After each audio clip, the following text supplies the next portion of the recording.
Hey guys, good morning. তোমরা কেমন আছো? আশা করি সবাই ভালো আছো। আমি অনেক ভালো আছি।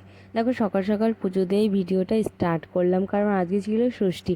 আর আমি না ভিডিওটা অনেক দিন পরে পোস্ট করছি, কারণ আমার সময় হয়নি, আর আমার ফোনটা খারাপ হয়ে গেছিলো মাঝে। ফোনটা সারানোর পরেই চলে এসেছি। আর পুজোটা দেখো, পুজো শুরু করে দিয়েছিলাম, কারণ পুজোটা ডিপার্টমেন্ট ছিল আজকে প্রত্যেকটা শাশুড়িদের।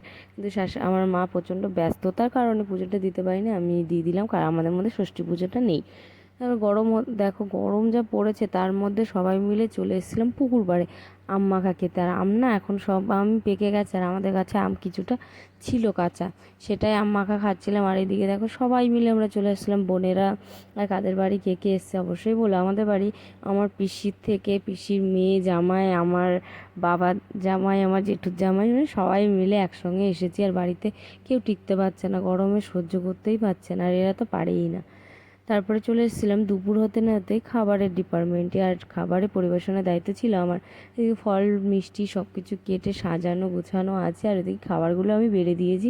খাবারগুলো আর দেখালাম না, কারণ দেখালে অন্য লোকে আবার অন্যরকম কমেন্ট করবে, সেই জন্য আর দেখাইনি।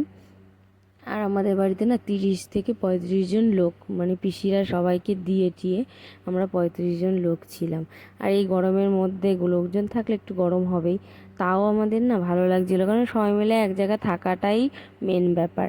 আমরা এইভাবে মজা করলাম। তোমরা কীভাবে মজা করো অবশ্যই বলো।